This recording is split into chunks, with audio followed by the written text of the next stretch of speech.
He pretended to be the pack's biggest idiot for 13 years.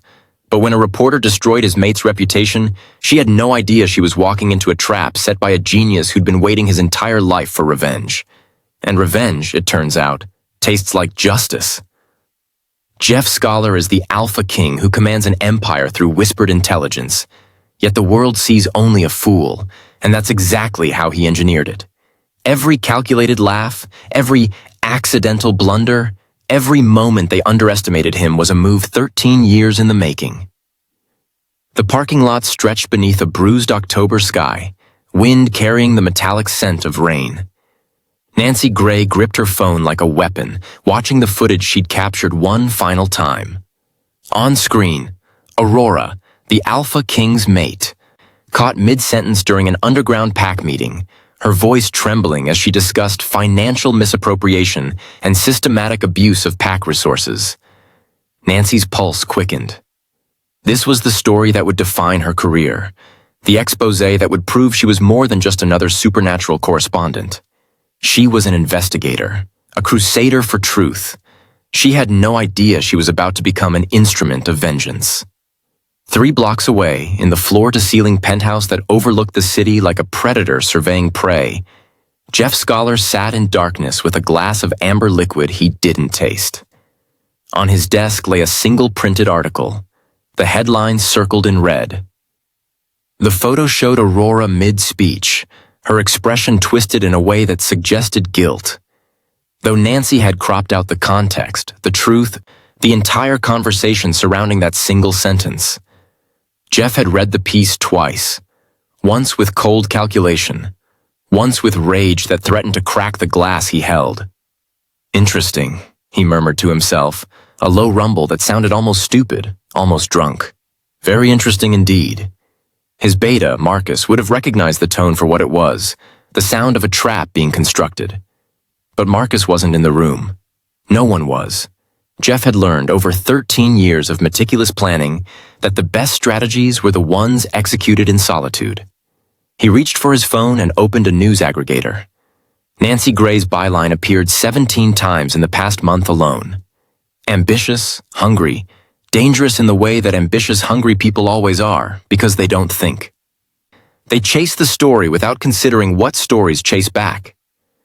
There was something else in her file. Something that made Jeff's fingers still on his phone screen. A photo from a corporate charity gala, Nancy standing beside an elderly woman with sharp eyes and sharper features. The caption read, "Award-winning journalist Margaret Chen, celebrated for her groundbreaking investigative work, with her daughter Nancy at the annual Media Excellence Awards." Margaret Chen. The name was a phantom limb, something he'd lost so long ago that he'd almost stopped feeling the absence. Almost. Jeff set the phone down with deliberate care and leaned back in his chair. A slow, stupid smile spread across his face, the kind of smile that made people think he was 5 drinks ahead of comprehension. "Well, well," he whispered to the empty room. "The universe has a sense of poetry after all." By morning, Jeff Scholar had become exactly what the world expected. Charming, tactless, harmlessly arrogant. He arrived at the morning briefing 10 minutes late, still buttoning his shirt, apologizing with a disarming grin that made even his senior council members smile despite themselves. His hair was deliberately tousled. His expensive suit was somehow wrinkled. The kind of wrinkled that suggested he'd either slept in it or simply didn't care enough to have it pressed.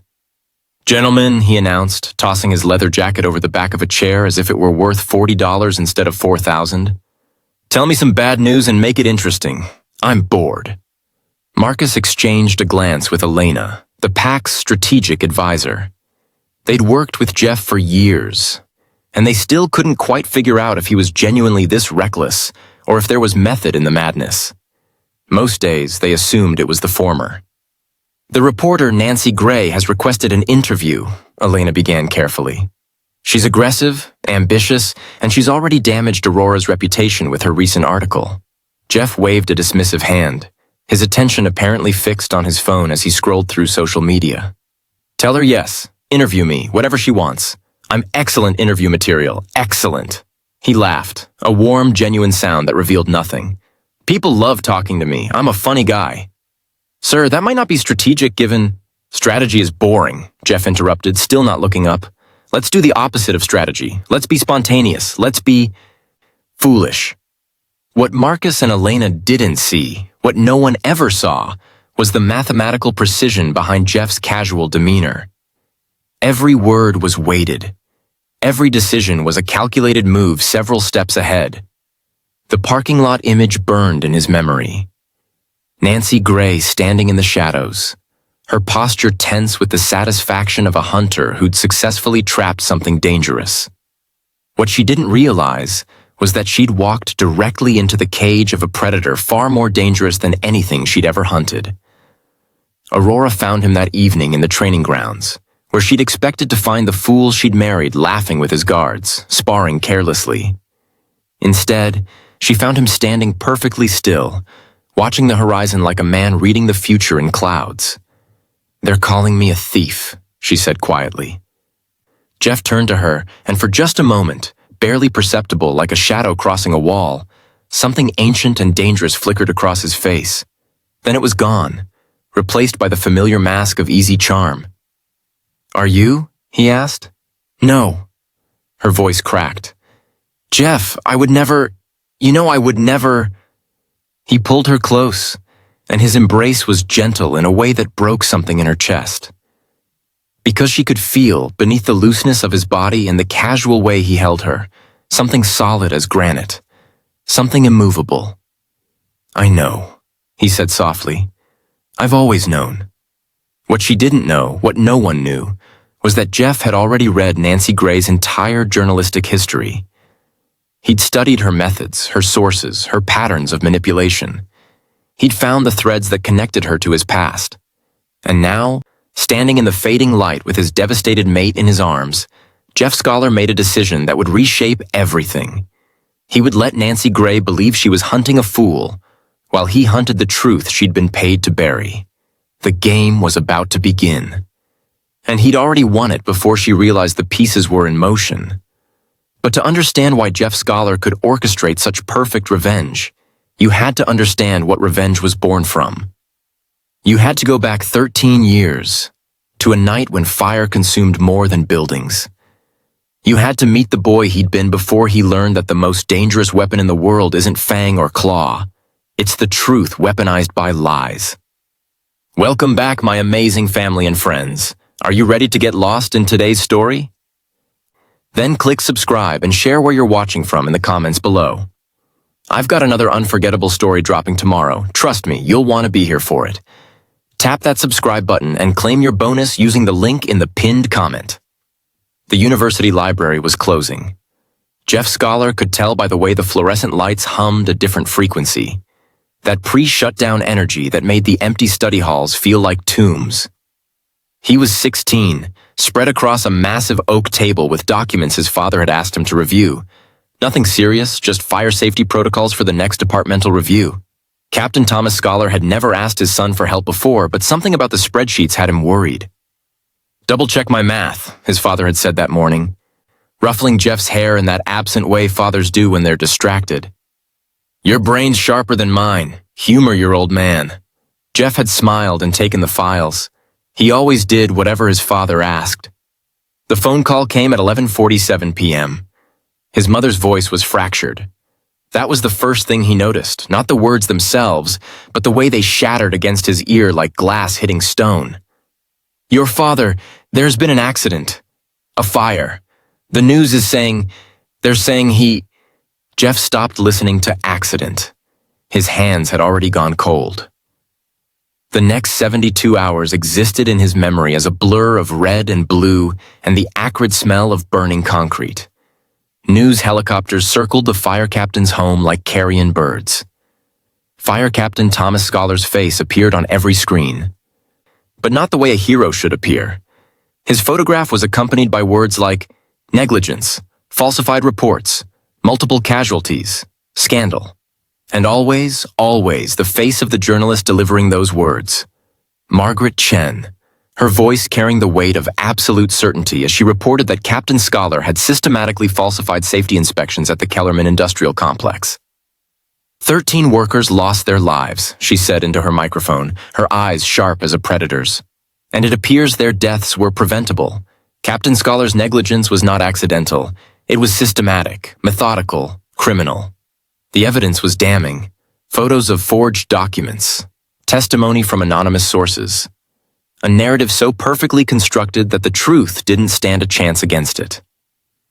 What the news didn't report, what Margaret Chen's broadcast conveniently omitted, was that Jeff's father had flagged Kellerman 6 months earlier for safety violations. The company had rejected his recommendations. He'd escalated the issue. Nothing happened. When the fire came, it came because the company had ignored every warning. But those warnings were in files that contradicted the story Margaret Chen had already sold to the world. Jeff's mother, Tasha Scholar, watched her husband's conviction on a television set in a hospital waiting room. She watched the jury file back in. I watched the verdict. Watching the cameras follow Thomas Scholar as they led him away in shackles, not as a criminal, but as something worse. A disgraced man stripped of the reputation he'd built across 30 years of service.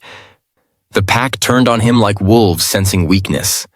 Old friends stopped returning his calls. Other families in the community arranged to send their children to different schools. Anonymous messages arrived at their home. Murderer. You killed those people. You destroyed us. Tasha Scholar couldn't endure it. Jeff found her in the bathtub on a Tuesday morning, an empty bottle of sleeping pills on the porcelain rim. He was 17. The system didn't need to execute his father after that. The prison, or perhaps the knowledge of what his wife had done, the weight of a name that had become synonymous with evil, did the job. They ruled his death a suicide. No investigation. No questions. Just another statistic in a system that had already decided what it believed. Young Jeff Scholar stood at his father's grave and made a vow that burned hotter than any fire. He would learn. He would understand. He would trace the threads of this carefully constructed lie all the way back to the hands that had woven it. And then he would destroy those hands. The reconstruction took years. Patient, methodical, invisible. 16-year-old Jeff lived in the basement of Grandfather Kane's modest home, a sanctuary offered by a pack elder who still remembered truth when everyone else had forgotten it. By day, he pretended to be nothing, a quiet kid, awkward and slow, someone the pack had largely written off as collateral damage of his father's disgrace. By night, he studied everything: journalism, law, forensics, finance, psychology, technology. He read every article Margaret Chen had ever written. All 43 of them. Some he began to suspect weren't journalism at all. They were hired hits wrapped in the language of investigation. Supernatural corporations paying for hit pieces on competitors. Wealthy families funding character assassinations of rivals. Always the same pattern. A single damning quote, stripped of context. A source that couldn't be named. Evidence that looked airtight until you actually examined it. By 18, Jeff had started making money. Small investments, anonymous cryptocurrency trades, ways to accumulate capital that didn't raise suspicion. By 22, he had $500,000. By 25, he had $10 million. By 28, he had become Alpha King. And everyone assumed it was because he'd charmed his way there. Because he was likable. Stupid lucky. No one realized he'd studied every candidate, found their weaknesses, placed himself in situations where his incompetence became an asset. An alpha who seemed harmless was an alpha no one feared enough to unite against. The fool's gambit. The ultimate strategic advantage. He'd learned it from his father's prosecution. Sometimes the best position is the one your enemy underestimates. Aurora came into his life on a Tuesday night, fleeing an abusive pack with nothing but bruises and terror in her eyes. She was Omega presenting, made small by years of being told she was worthless. She flinched when Jeff moved too quickly. "I won't hurt you," he'd said, and meant it so fiercely that she believed him. They talked for 6 hours that night. She told him about the men who'd treated her as property. He listened with a patience that felt foreign to her, like someone had just taught her what kindness was supposed to feel like. By the time dawn broke, Jeff knew he was going to marry her. Not because she completed him, or because she was a destined mate. Though she was both those things. He was going to marry her because she represented something he'd thought death had taken from him. The possibility of building something instead of destroying. She was his hope disguised as an omega. The penthouse study was a shrine to information. Jeff sat among towers of files, each one meticulously organized, cross-referenced, analyzed. His team of investigators had spent weeks pulling together Nancy Gray's history, not just her public work, but her funding sources, her relationships, her patterns. What emerged was a ghost made of flesh. Nancy Gray was Margaret Chen's daughter. That alone meant something. But the deeper Jeff dug, the more the picture crystallized. Nancy wasn't just following her mother's career. She was completing it. The same aggressive tactics, the same selective evidence, the same predatory instinct for wounded supernaturals who couldn't fight back effectively. And then Jeff found the memo. It had taken 3 separate investigators 18 months to unearth it, buried in a digitized archive from an old corporate network. A single paragraph, typed in a corporate email from 2011, referencing Margaret Chen's investigation into the Kellerman complex fire. The Scholar family's influence needed to be neutralized. Complete character assassination was necessary. One fire, one family, one false story. Solved. The sender had been Samuel Vance, corporate fixer for Kellerman Industries. His father had been innocent. Completely. Totally. Irrefutably innocent. The evidence had been planted by men with money and something to hide. Margaret Chen had been their weapon. A journalist with a reputation to build and no compunction about building it on graves. And now, 13 years later, her daughter had used the exact same blueprint to attack Aurora. Jeff's hands trembled as he held the memo. Not from rage. He'd transcended rage years ago. But from something colder, crystalline. A vengeance that had finally, after all this time, found its target walking toward him willingly. He reached for his phone and opened his email draft. She found him at midnight, standing at the floor-to-ceiling windows with a glass of something amber that he wasn't drinking. Aurora had been crying. She'd been crying for 3 days since Nancy's article dropped. But tonight her eyes held something different. Determination mixed with fear, like a weapon someone was learning to hold. "I need to tell you something," she said. Jeff turned. In the darkness, his expression was unreadable. Aurora moved closer, her voice so quiet she barely heard herself. "When I listened to Nancy's recorded interview, the one where she explains her evidence, my body does something weird. Sharp pain behind my eyes, a vibration in my chest. It's like..." She struggled for the words. "It's like I can feel the lie. Not just know it's there. I can feel it. Like a smell. Like a taste. Like pressure." Jeff went very still. "It started when I was young," Aurora continued, her voice shaking. "But my pack told me I was imagining things. Too sensitive, too emotional, broken, so I stopped telling anyone. You're not broken." Jeff's voice was quiet but absolute. When he looked at her, something ancient moved behind his eyes. "Aurora, what you're describing, do you know what that's called?" She shook her head. "The gift of truth," Jeff whispered.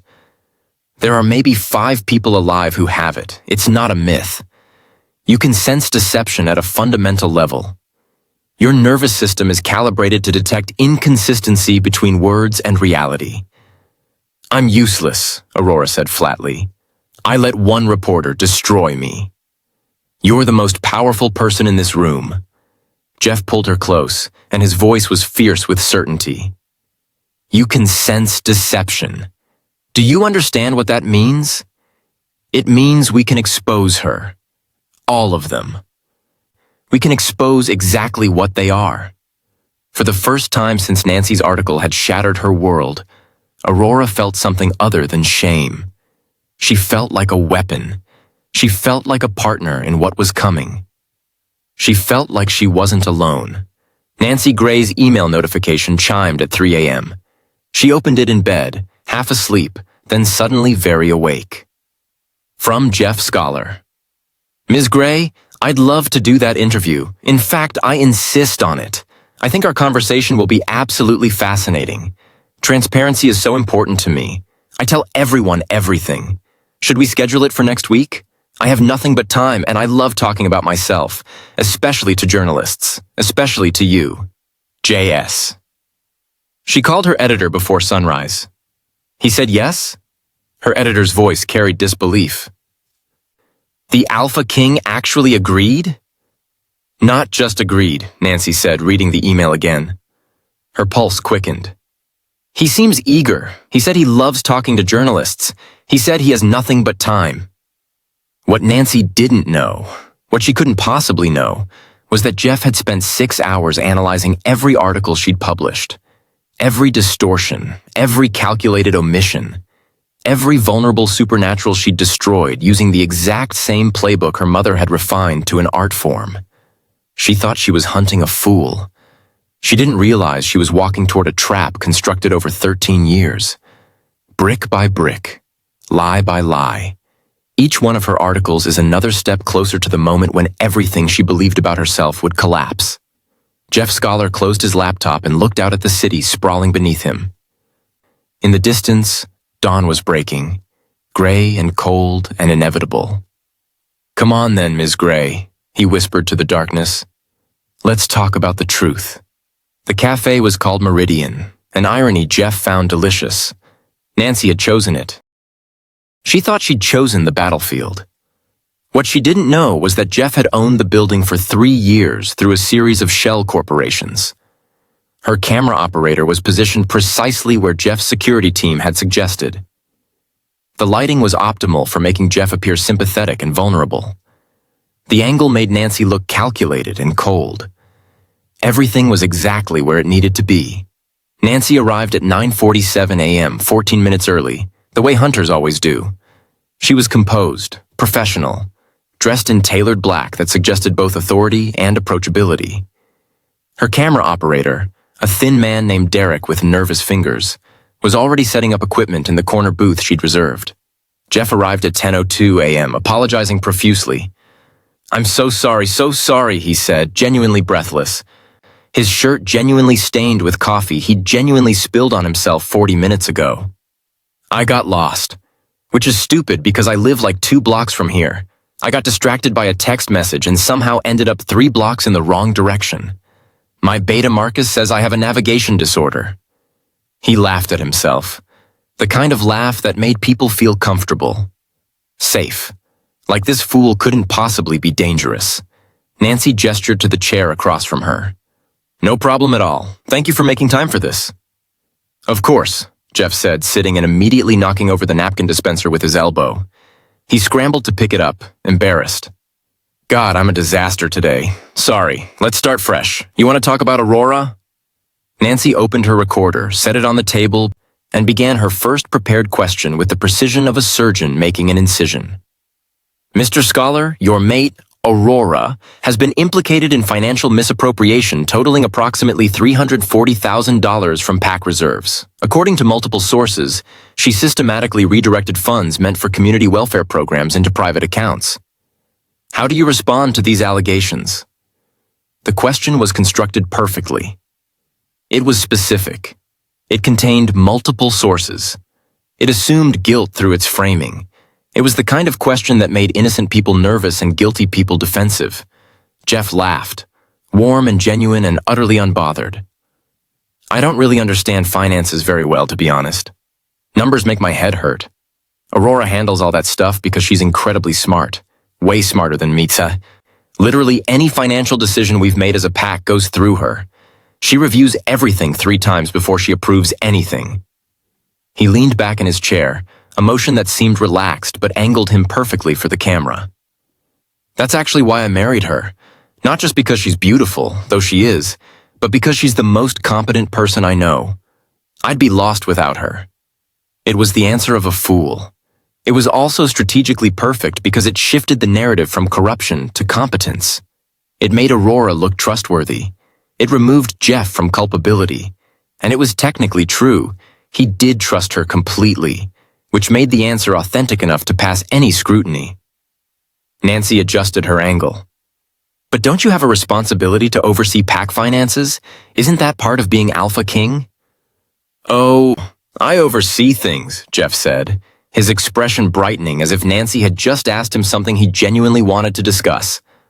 I oversee the big picture stuff.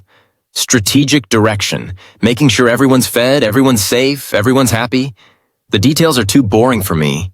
I'd probably mess them up if I tried. Aurora's actually saved me from making terrible financial decisions like 5 times. She's the financial brain of this operation, and I'm just the face. He said it with such conviction that it sounded like humility. What he was actually doing was establishing a narrative. Aurora was the decision maker. Aurora was competent. Aurora was trustworthy. By the time Nancy realized it, she'd already accepted it as truth, but there was more to it than that. As Jeff continued, he wove information through his rambling like someone embroidering a pattern into cloth.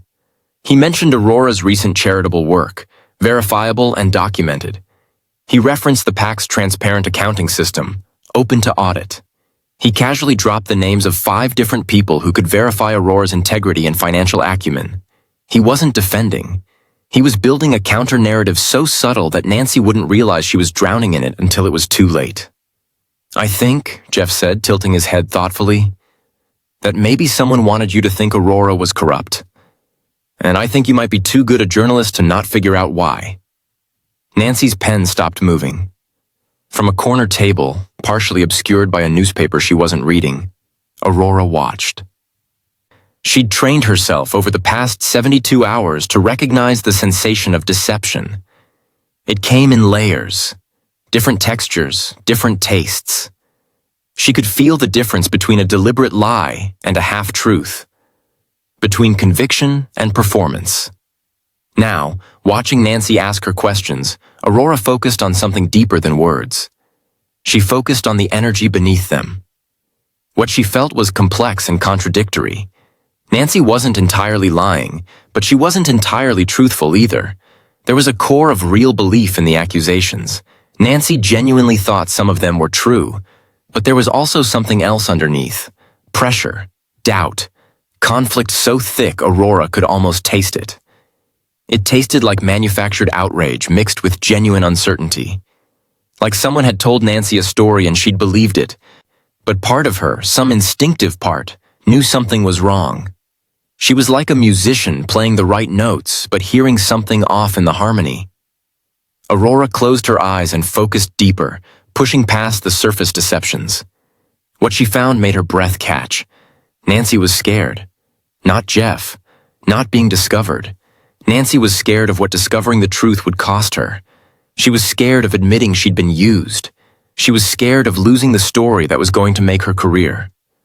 She was scared of becoming nothing if the narrative collapsed. Aurora understood that fear intimately. She'd lived it. The terror of having your story taken from you, of becoming transparent and worthless. When she caught Jeff's eye across the room, she gave a subtle nod. Not a signal about what she'd learned, but acknowledgement. I see her. I understand her, and she has no idea what's coming. Jeff's posture changed. Something subtle shifted in his expression, not dramatically, but enough that Nancy felt it. The foolish energy dropped. Not entirely, but enough to suggest there was something underneath it, something intentional. You know what I wonder? He said, his tone thoughtful now, contemplative. I wonder what your source was for all those financial allegations. Where did you get that information? Because I tried to trace where the accusations came from. As Alpha King, I should probably know who's attacking my mate, right? Nancy's jaw tightened. Confidential sources? Journalistic privilege? Right, of course, Jeff said. Good, seeming to accept this easily. That's super important. Protecting sources is what makes journalism work. He paused, sipping his coffee. I just ask because I had some of my people look into it quietly, nothing invasive, just trying to understand where this attack came from. He said it casually, but the implication was unmissable. I know who your sources are. I found them, and I'm letting you know that I know. And what did you find? Nancy asked, her voice tight. Oh, nothing really, Jeff said with a smile that somehow made Nancy's skin crawl. Just that the financial records you cited, they don't actually exist anymore, which is weird because financial records are supposed to be permanent, right? Aurora's been with the pack for 3 years. Everything from the past 3 years should be documented. But the specific accounts you mentioned? They disappeared about 6 months ago, which is odd timing. Nancy's fingers went cold. But here's the really weird part, Jeff continued, leaning forward with genuine curiosity. 3 of the people who supposedly confirmed those accusations to you? When my security team reached out to them, very politely, just to verify information, they said they never spoke to you. They said someone told them you were going to claim they'd given you statements, so they got ahead of it and denied it first. Nancy's throat was dry. She hadn't verified those sources as thoroughly as she should have. She'd relied on her contact, a pack member who claimed to have intimate knowledge of Aurora's financial dealings. She'd trusted him because he'd seemed so certain. That's not possible, Nancy said. I verified everything. I'm sure you did, Jeff said, and there was no condescension in his voice, just a sad understanding. I'm sure you're a great journalist. You clearly care about the truth. But I think someone made sure you believed a lie, and I think maybe you need to find out why someone would go to all that trouble. Jeff's expression became serious for the first time since the interview began. He glanced at Derek, the camera operator, then back at Nancy. I'm going to tell you something off the record, he said quietly. My security team found something interesting. The people feeding you information? The pack member who contacted you initially, the supposed witnesses who confirmed the allegations, the person who provided the doctored financial records? They all work, either directly or indirectly, for a corporation called Meridian Holdings. Nancy felt the world tilt. She knew Meridian Holdings. Everyone in journalism knew Meridian Holdings. They were a conglomerate with fingers in every industry imaginable. Pharmaceuticals, real estate, technology, media. They had enough money and influence to make problems disappear. They also had enough money to make problems appear where none existed. What does Meridian Holdings want with my pack? Nancy asked carefully. Jeff reached into his jacket and pulled out a folder. He placed it on the table between them, unopened. That's what I was hoping you'd help me find out, he said. As a journalist. Someone who cares about truth. Because I think Meridian Holdings didn't want an investigation into Aurora. I think they wanted an investigation into my pack. They wanted to destabilize my leadership. And I think they used you to do it. He said it without blame, without accusation. Just stating facts as if they were weather. I don't understand why they'd want that, Nancy said, her voice smaller than before.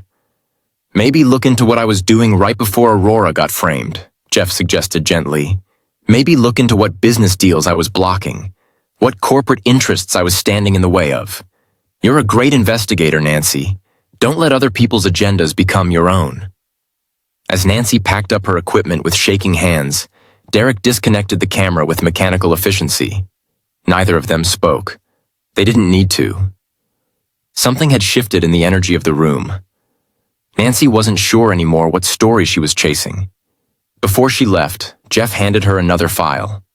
Security footage, he said, the people who were feeding you information, meeting with Meridian Holdings executives, recorded conversations, financial transfers, everything you'll need to trace the conspiracy back to its source. Nancy took the file without opening it. You're a good journalist, Jeff said, and he sounded like he meant it. I know you were just trying to do your job. I don't blame you. Blame the people who weaponized you, and then expose them. Nancy walked to her car in the parking lot where this had all started, where she'd thought she was a hunter, gathering ammunition for her next kill.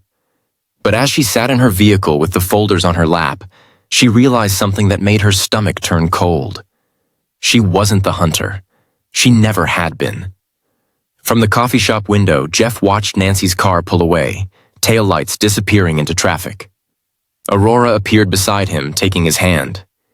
She knows something's wrong now, Aurora said softly. She knows everything's wrong, Jeff corrected. She's going to go through those files. She's going to trace the connections, and then she's going to realize that she's been investigating her own destruction. Will she publish it? Aurora asked. Yes, Jeff said with absolute certainty. Because the story is real. Meridian Holdings really did try to destabilize our pack, really did fabricate evidence, really did use her as a weapon. And she won't be able to live with herself if she doesn't expose it. Revenge, Aurora whispered. Justice, Jeff corrected gently, turning to look at her. The difference is that justice helps her too, even if she doesn't know it yet. Aurora looked at the file folder still in Nancy's car, visible through the rear window. Somewhere in those pages was the truth about her mother. About why Margaret Chen had become a weapon for corporate interests. About the legacy she'd passed down to her daughter. She's going to suffer, Aurora said. Yes, Jeff agreed, but she'll survive it, and she might become a real journalist instead of a tool. That's more mercy than my father ever received. They stood together in silence as the city moved around them. People rushing to coffee, to work, to lives built on stories they believed without question. The machinery of deception grinding on, unaware that a fool was dismantling it one chess move at a time.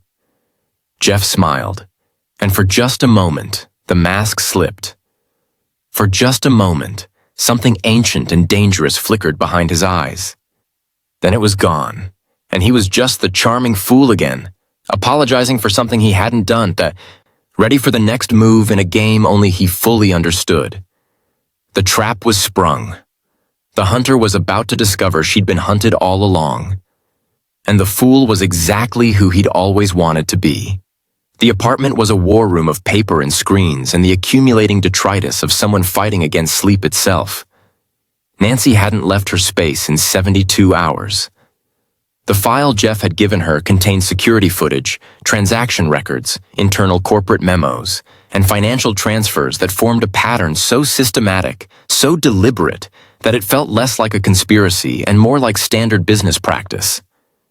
Which, she was beginning to realize, was exactly what it was. Meridian Holdings didn't operate in shadows.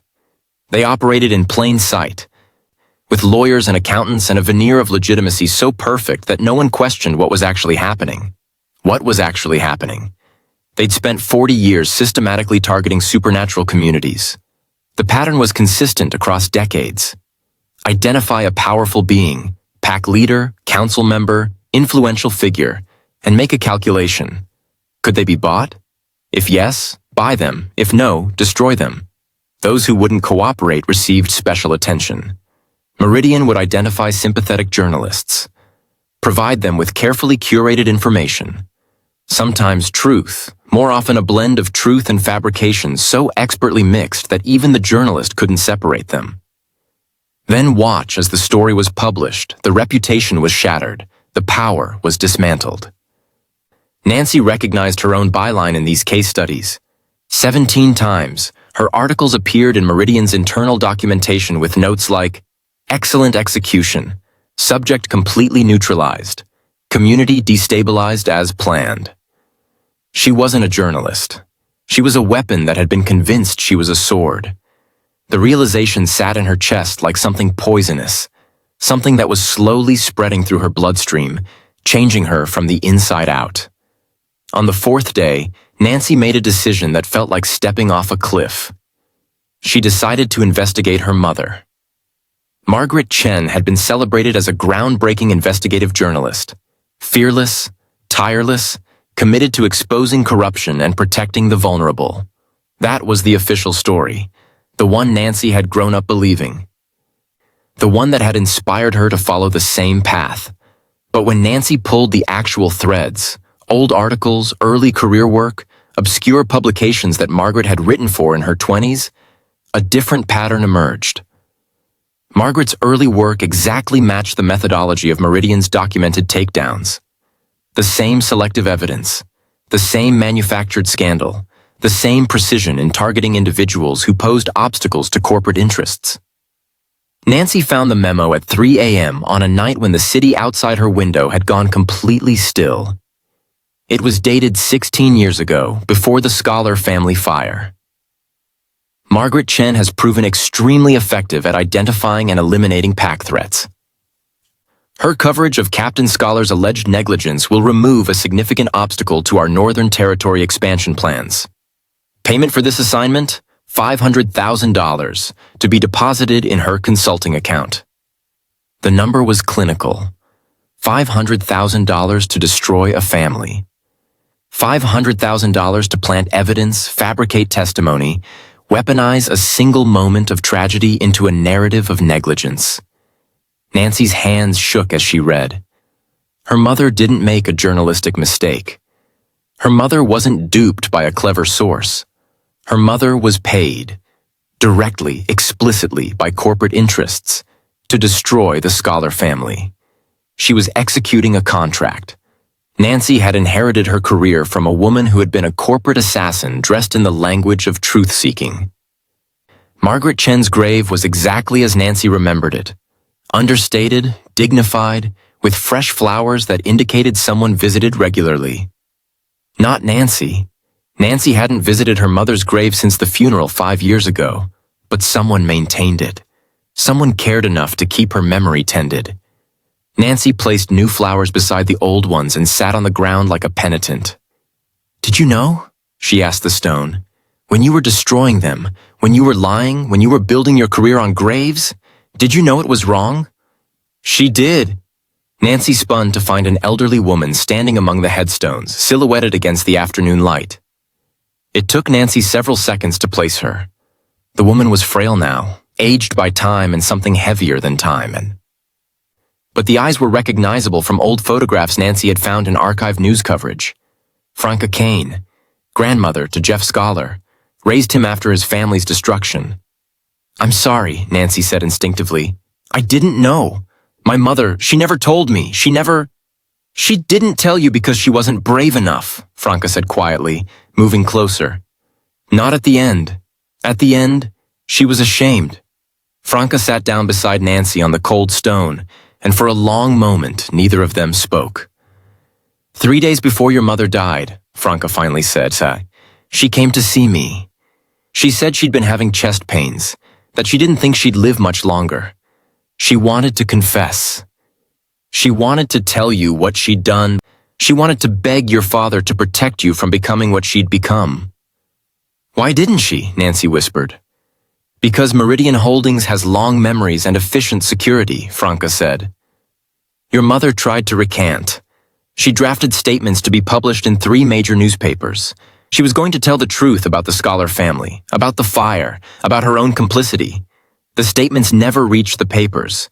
The day after she finished writing them, she had a heart attack." Franca looked at Nancy. "I've never believed it was her heart." Nancy felt something break inside her. "You're saying they killed her?" "I'm saying that truth-tellers sometimes have very short lifespans when they work for people like Meridian Holdings," Franca said. "Your mother was useful as long as she was silent. The moment she threatened to speak, she became a liability." Franca reached over and squeezed Nancy's hand. "But you're her daughter, and you're not the woman she became. So ask yourself, are you going to be brave where she wasn't?" Jeff appeared at Nancy's apartment at midnight like he'd always been meant to arrive at this exact moment. She answered the door expecting anger, expecting confrontation. Instead, she found something far more unsettling. Understanding mixed with something darker than compassion. It was the expression of someone who had been waiting a very long time for this conversation. "You've figured it out," he said. It wasn't a question. Nancy felt tears she didn't know she was holding threaten to spill. I'm so sorry, I didn't know about my mother. I didn't know what I was doing was complicit, Jeff said, but he said it without judgment. You were complicit. So was she, so am I, in my way, because I've known the truth for 13 years and I let the machinery keep grinding. He stepped inside and Nancy realized his hands were trembling.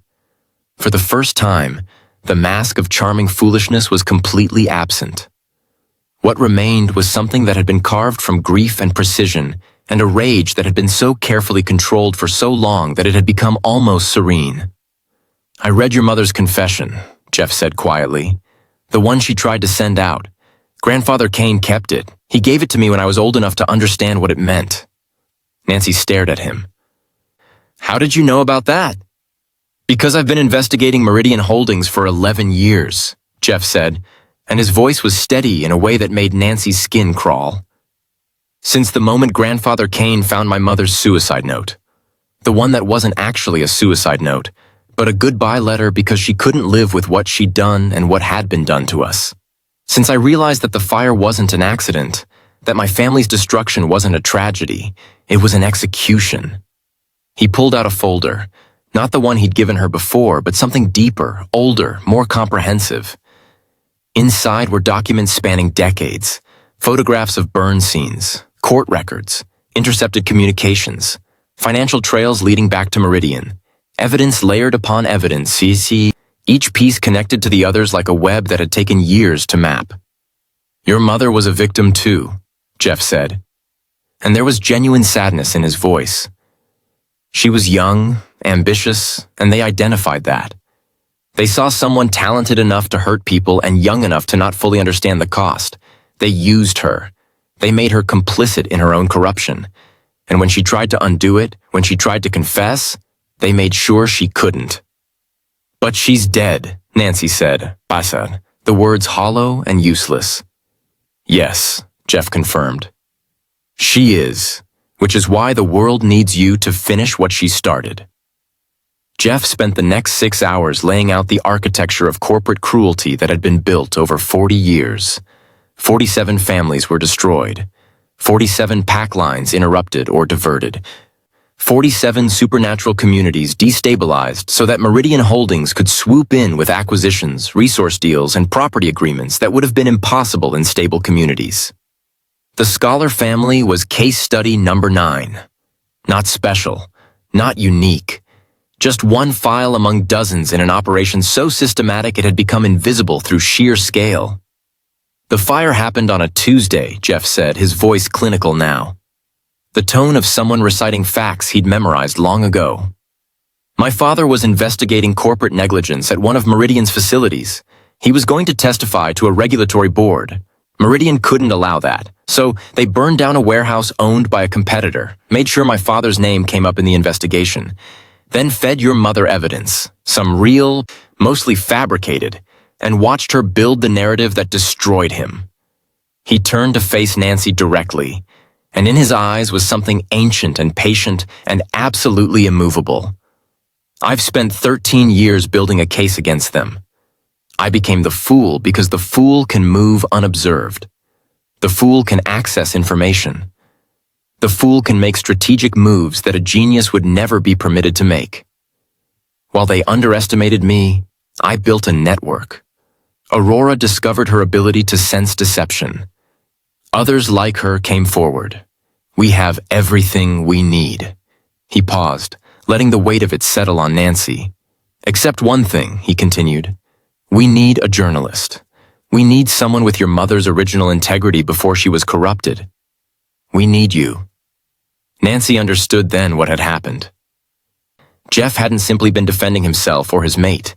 He'd orchestrated every detail of this encounter. The interview revealed inconsistencies, the files that led her to investigate, the emotional journey that had brought her to her mother's grave, and then to this moment, ready to face a choice that would define who she actually was. He had designed her descent into truth as carefully as he'd designed his rise to power. "If I do this," Nancy said slowly, "if I publish this story, I'm destroying my current employer. I'm admitting I was complicit. You're telling the truth," Jeff interrupted, "and that will cost you everything. Your career will be over with your current organization. Your reputation will be questioned. Meridian Holdings will spend significant resources trying to discredit you, your reporting, your credibility. They'll attack your family. They'll threaten you legally. They'll make your life very difficult." He met her eyes. "That's what happened to your mother. That's what she was afraid of. That's why she remained silent until the silence itself became a kind of death." "But if I don't publish," Nancy said, "more families will be destroyed. More journalists will be corrupted. My mother's attempted redemption will mean nothing." "Yes," Jeff said simply. Nancy felt the decision settling into her bones like something that had always been there, waiting. "I'll do it, but I need one thing." "What?" Jeff asked. "I need you to promise me that this ends with justice, not revenge. I need you to be better than my mother, better than me, better than the system that created us both. I need you to choose the truth over vindication." For a long moment, Jeff didn't speak. Nancy saw his hands clench, saw the mask of composure waver. saw what looked like 13 years of accumulated rage pressing against the boundaries of his control. Then slowly, deliberately, he breathed out and nodded. "That's always been the plan," he said quietly. "Justice requires the guilty to face what they've done. Revenge requires them to suffer. When I met Aurora, when she looked at me and told me I was capable of being better than vengeance, I realized that I'd spent 13 years preparing for this moment. Not to destroy, but to expose. Not to kill, but to let the light in." He looked at Nancy, and in his expression was something almost like hope. "Your mother tried to find redemption too late. You're not too late. Your mother's ghost is standing on your shoulder, telling you to be brave. That's worth something. That's worth everything." As Nancy sat alone after Jeff left, with all the evidence spread before her, she felt her mother's presence in the apartment. Not as judgment, as encouragement. The story would take months to develop. Months of interviews, verification, careful construction of narratives so airtight that Meridian Holdings couldn't possibly refute it. It would destroy her relationship with her current employer. It would make her a target, but it would be the truth. And the truth, Nancy was finally learning, was worth the price. Outside her window, the city slept. In the penthouse across town, Jeff sat with Aurora, watching dawn break over a landscape that was about to change forever. The fool had built his trap with the precision of a surgeon. Now all that remained was to spring it. The hunter was about to become the hunted, and the hunted was about to become the judge. The studio was being transformed into something between a courtroom and a confessional. Cameras were positioned with surgical precision. Lighting rigs cast the set in harsh white that would show everything without mercy. There would be no shadows tonight. No places to hide. Nancy stood in the observation booth, watching the crew work, feeling the weight of what was about to happen settle across her shoulders like armor. The network executives believed this was a standard corporate exposé. Meridian Holdings engaged in questionable practices, some oversight needed, nothing that would require regulatory intervention. They had no idea she was about to burn down the machine that had been secretly funding them for the past 5 years. Meridian Holdings' money ran deeper than anyone realized. 3 miles away, in the Scholar compound, Jeff sat in a study surrounded by his inner circle. Marcus, his beta, stood with arms crossed, his expression a careful balance of support and concern. "Once this airs," Marcus said quietly, "everything changes. Your cover's finished. The Supernatural Council will demand things of you. The human authorities might too. Everyone will know you're not the fool they believed." "I know," Jeff said, and his voice carried the weight of 13 years compressed into 2 words. "That's the point. The fool's only useful when no one sees through him. Once the deception is revealed, I can finally be useful in a different way." Aurora entered the room like light entering a shadow. She moved to Jeff's side and took his hand. Her eyes were clear, her presence unwavering. She'd spent the past month preparing herself for this moment, the moment when the world would see what she'd always known, that the man beside her was far more than anyone had ever imagined. "It's time to stop hiding," Jeff continued, looking at her. "Time to stop pretending. Time to actually lead." "Are you afraid?" Aurora asked. "Terrified," Jeff admitted. "But not of being exposed. I'm afraid of what happens after the truth comes out. I've been working toward this moment for so long that I haven't truly thought about what comes next." "Then we figure it out together," Aurora said simply. The studio audience was carefully selected. Supernatural leaders positioned in secured locations, watching through encrypted feeds. Human journalists present, unaware of what they were witnessing. Meridian Holdings executives seated comfortably, believing they were being given a platform to defend themselves against minor accusations. They had no idea they were walking into an execution broadcast live. Nancy sat across from Marcus Holloway, the current architect of Meridian's supernatural elimination program. He was a man in his 50s with the polished confidence of someone who'd spent decades believing he was untouchable. His silver hair was immaculate. His suit cost more than most people made in a month. He smiled at Nancy with the warmth of a predator before feeding. "Mr. Holloway," Nancy began, her voice steady and clear in a way that surprised even her. I want to start by admitting something. I've been complicit in your company's crimes. I reported stories that were false. I destroyed reputations that didn't deserve destroying. I weaponized my position as a journalist to serve corporate interests instead of truth. I'm here today to confess that complicity and to provide evidence of crimes that span 40 years. The studio went silent. In the control room, producers were frantically trying to figure out if this was part of some agreed-upon narrative. It wasn't. Nancy had kept the full scope of tonight's revelation from everyone. Holloway's expression shifted from confident to calculating to dangerous in the span of 3 seconds. His hand moved toward something beneath the table. A panic button, a weapon, a communication device. It didn't matter. Before his fingers could close on whatever he was reaching for, security moved in. Jeff's people. They'd been positioned throughout the studio since before the broadcast began. Nancy continued without hesitation, her voice cutting through the chaos like a blade. Transaction records showing payments to journalists, she stated, displaying financial documents on screen. Internal memos detailing targeted supernatural eliminations, footage of corporate executives planning community destabilization, the systematic destruction of 47 supernatural families using false media narratives. Each piece of evidence landed like a hammer blow. Corporate executives were being removed from the studio. Some were crying. Some were demanding lawyers. Some simply sat in shock as 13 years of careful corporate assassination was laid bare on live television. My mother, Margaret Chen, Nancy said, her voice wavering slightly, was one of the journalists used in this conspiracy. She discovered the truth. She attempted to make it public, and she died before she could. Nancy paused, letting the weight of that statement settle. That death was ruled a heart attack, she continued. I believe it was murder. I believe Meridian Holdings silenced her to protect their conspiracy, and I'm here today to ensure her attempted redemption isn't wasted. As security removed Holloway from the studio, the camera shifted.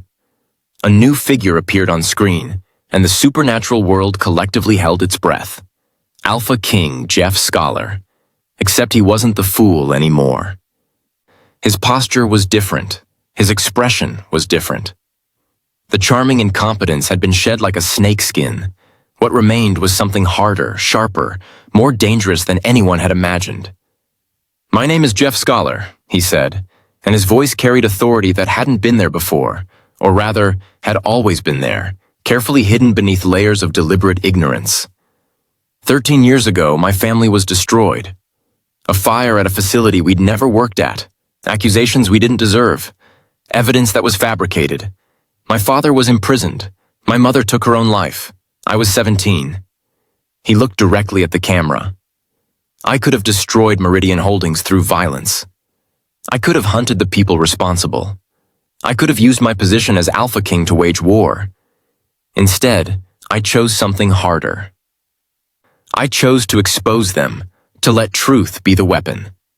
He explained everything. His investigation, his deliberate cultivation of a false persona, the years of patient groundwork building evidence. He described meetings with journalists who'd turned state's evidence. He detailed financial trails that led back decades. He outlined corporate conspiracy with the precision of someone who'd studied it until it was burned into his bones. I deliberately cultivated a reputation as a fool, Jeff said quietly. Because fools are underestimated. Fools can access information that genius never could. Fools can make moves that seem random but are actually strategic. For 13 years, I played the part while building a case against the most sophisticated conspiracy the supernatural world has ever seen. The Supernatural Council members were astounded. They'd underestimated Jeff Scholar. Many of them had actively mocked him for his apparent incompetence.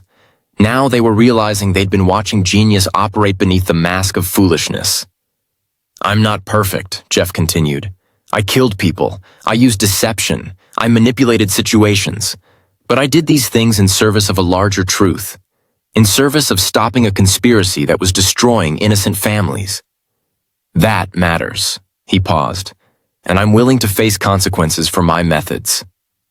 Holloway, now restrained but still speaking, made a final desperate move.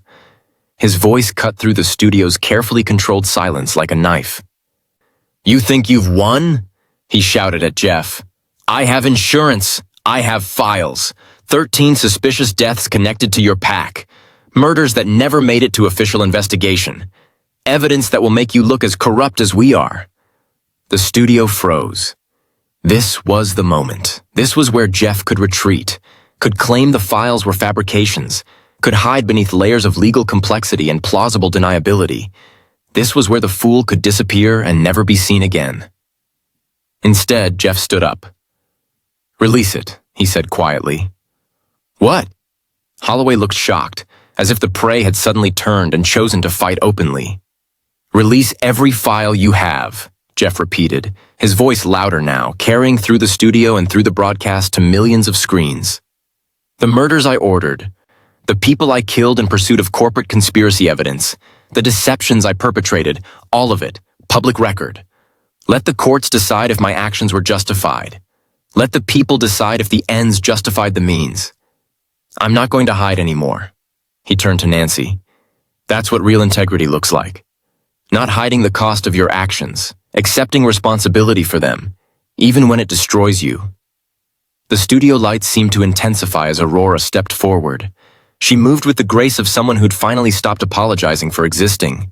The Omega who'd been taught she was broken was now standing on live television, claiming space in a room full of power. "I'm Aurora Scholar," she said, and her voice was steady. "I have a rare ability to sense deception. For years, I was made to feel broken for having this gift. My pack told me I was too sensitive, too emotional, but it's not a curse. It's a responsibility." She gestured toward the evidence displayed on screens throughout the studio. "I've verified every piece of evidence presented tonight," Aurora continued. "Not through human investigation. Through my ability. Every financial transfer is real. Every corporate memo is authentic. Every accusation is true. Not a single claim presented here tonight is false." She turned to look at Jeff directly, her expression both love and judgment, compassion and truth. The Scholar family's destruction was orchestrated. Jeff's investigation was thorough and justified. His methods, while sometimes harsh, were proportional to the threat we faced. My mate killed people to stop a conspiracy. But the conspiracy was real, and the people he killed were actively engaged in destroying innocent families. Aurora paused. "That matters. That has to matter." She faced the camera. "My name is Aurora Scholar, and I say that the Alpha King is not a fool. He never was. He was just strategic enough to let everyone believe he was."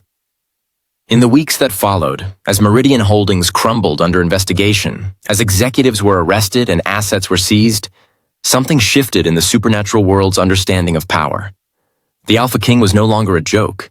He was no longer even the strategic genius quietly manipulating events. He was something new, a leader willing to sacrifice his own carefully constructed image in service of justice. The human legal system struggled with what to do about Jeff Scholar's admitted crimes. Technically, he'd committed murder. Technically, he'd obstructed justice by concealing evidence. But the evidence he'd concealed had been gathering intelligence on corporate conspiracy. The murders he'd committed had been against active operatives of a criminal organization. In the end, after months of deliberation, the courts decided that while his methods couldn't be condoned, they also couldn't be prosecuted.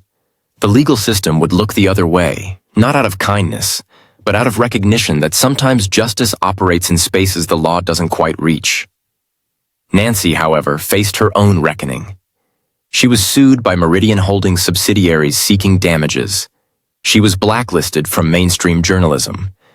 Networks that had once competed for her byline now refused to mention her name, Bess. The industry that had celebrated her as a rising star decided she was too controversial, too dangerous, too willing to admit complicity in her own corruption. But she was also invited to speak at universities. She mentored young journalists in truth-seeking that didn't hide the cost. She worked with both human and supernatural organizations, rebuilding media ethics from the ground up. And she visited Jeff one final time at the Scholar compound. The grounds were beautiful in autumn, leaves turning color as if the earth itself was preparing for transformation. Jeff sat in a garden, waiting, as if he'd known she would come. "I've been thinking about what you said," Nancy told him, sitting on the bench beside him. About my mother trying too late. I'm trying now. Might not be too late. Jeff smiled, a genuine smile, not the foolish one. The smile of someone who'd finally put down the mask and discovered he was still alive underneath it. Your mother would have been proud, he said. So would yours, Nancy responded. They sat in silence, two people who'd learned that redemption isn't a moment. It's a direction. It's an ongoing choice to be better than the corruption that created you. The final moment came at dawn, standing on the highest point of the Scholar compound, looking out over the city spread beneath them like a map of futures yet to be written. Jeff and Aurora stood together, facing the horizon. The dangerous attraction between them had transformed. It was no longer predator and prey, hunter and hunted. It was something deeper. Partners who'd been through fire and chosen to rebuild instead of burn. What now? Aurora asked. Now, Jeff said, Bashai. And his voice carried something it had never carried before. Not the charm of the fool, not the cold precision of the strategist, but something almost like hope. We rebuilt. We reform. We make sure that what Meridian Holdings did never happen again. We use what we learned, the truth, the deception, the strategy, to create something better. He took Aurora's hand. The fool can finally rest. Let's see what the genius can do. Below them, on television screens throughout the city, Nancy's story continued to air. The truth, finally, in the light. Corporate executives being prosecuted. 47 supernatural families were offered restitution and reconstruction. The machinery of corporate assassination being dismantled piece by piece. The Alpha King looked down at his mate, and for the first time, there was no strategy in his expression. Just love. I was afraid, Jeff said quietly, that beneath all the performance I'd find nothing real. That I'd played the fool so long I'd become one. But you didn't, Aurora said. No, Jeff agreed. I found you. I found justice. I found that being true is harder than lying, but it's the only thing that actually matters. The camera pulled back, showing them silhouetted against the rising sun. Two figures who'd survived lies, confronted their own darkness, and chosen redemption over vengeance. An Omega and an Alpha King. A woman who'd learned to sense truth and a man who'd learned to tell it. Behind them, the city woke up. Another day. Another chance. Another opportunity to be better than the day before. The Alpha King was never truly a fool. He was just smart enough to let everyone believe he was. And sometimes, that's the most intelligent move of all. But sometimes, the smartest move is choosing to stop performing. Choosing to stand in the light. Choosing to be real.